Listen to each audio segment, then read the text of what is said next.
వియస్ ముందుగా signal TV ప్రేక్షకులకు శ్రీ క్రోధనామ సంవత్సర ఉగాది పండుగ శుభాకాంక్షలు. అయితే ఈ ఉగాది పండుగ సందర్భంగా 12 రాశుల యొక్క భవిష్యత్తు ఏ విధంగా ఉండబోతుంది, వారి యొక్క ఆదాయం వ్యయం ఇంకా చాలా రకాలుగా ఉంటాయి కాబట్టి దాని గురించి అన్నీ కూడా విశ్లేషించడానికి మనతో పాటు ఉన్నారు ప్రముఖ జ్యోతిష్య వాస్తు పండితులు అయినటువంటి శ్రీ పల్లెపు రాజేశ్వర శర్మ గారు. ఆయన అడిగి ఆ డీటెయిల్స్ అన్ని కూడా తెలుసుకునే ప్రయత్నం చేద్దాం మనం. నమస్తే గురుగారు. నమస్కారం. ఇక 8వ రాశి వృశ్చిక రాశి వారికి ఏ విధంగా ఉండబోతుంది? వాళ్ళ వ్యాపారం కానీ, లేదంటే ఉద్యోగం చేస్తే ఉద్యోగం కానీ, లేదంటే దంపతులు అయితే వాళ్ళకి ఎలా ఉంటుంది, పెళ్లి కాని వారైతే వారికి వివాహం జరిగే అవకాశం ఉందా ఈసారి? మరి వృశ్చిక రాశి యొక్క ఆదాయ వ్యయము 8 ఆదాయము, 14 వ్యయము, 4 రాజపూజ్యము, 5 అవమానం. కొన్ని విధమైనటువంటి ఇబ్బందులు వీరికి కూడా తప్పు. పాపం ఆదాయ వ్యయాలు కూడా చాలా సమతుల్యంగా అనేటువంటిది లేవు. వృశ్చిక రాశి యొక్క మరి ఆ పెట్టినటువంటి ఖర్చుకు కూడా వీరు కొంత ఇబ్బందులు కలగడానికి అవకాశం. ఇంకొక విషయం ఏమిటి అంటే అండి, ఆదాయ వ్యయము అన్న వెంటనే వారికి ఆదాయము అన్న వెంటనే ఏం జ్ఞాపకం వస్తుంది? డబ్బు. అవును. వ్యయం అంటే ఖర్చు.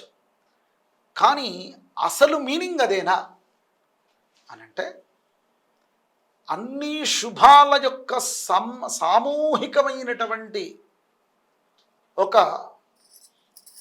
నిర్ణయాత్మకమైనటువంటి పదం ఏమిటి అనంటే ఆదాయం. అన్ని శుభాల యొక్క సమూహం అది. అన్ని నష్టాలు, అన్ని ఖర్చుల యొక్క సమూహం వ్యయం. అక్కడ ఆదాయం వ్యయం అంటే ఏమిటి? సామూహికమైనటువంటి శుభము, సామూహికమైనటువంటి నష్టము, కష్టము.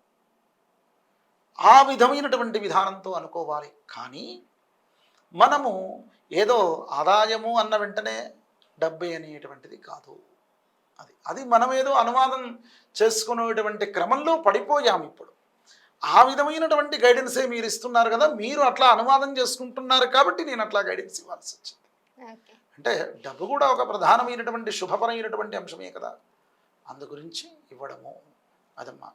కనుక ఈ యొక్క రాశివారు చేయాల్సినటువంటి పంచమంలో రాహు ఉండడం చేత కొన్ని ఇబ్బందులు, ప్రకృతి ఇబ్బందులు పడడానికి అవకాశం. హార్మోన్ సమస్యలు, స్త్రీలైతే ఈ రాశిలో ఉన్నవారు ఇంకా ఎక్కువగా ఇబ్బందులు పడడానికి అవకాశం. సంతాన ఇబ్బందులు కలుగుతాయి.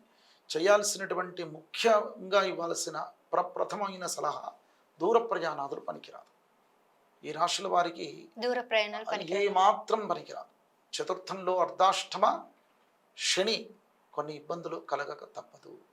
కనుక వారు వెళ్ళి దూర ప్రాంతాలు వెళ్ళాల్సిన స్థితి ఉన్నా వారు వాహనం నడపకుండా ఇంకోరి ద్వారా నడిపించడం చాలా శ్రేయోదాయకమైనటువంటి అంశము. వీరు చేయాల్సినటువంటి దేవతారాధన, సుబ్రహ్మణ్య స్వామి యొక్క ఆరాధన చేసుకోండి. ఇబ్బందులన్నీ కూడా తొలగుతాయి.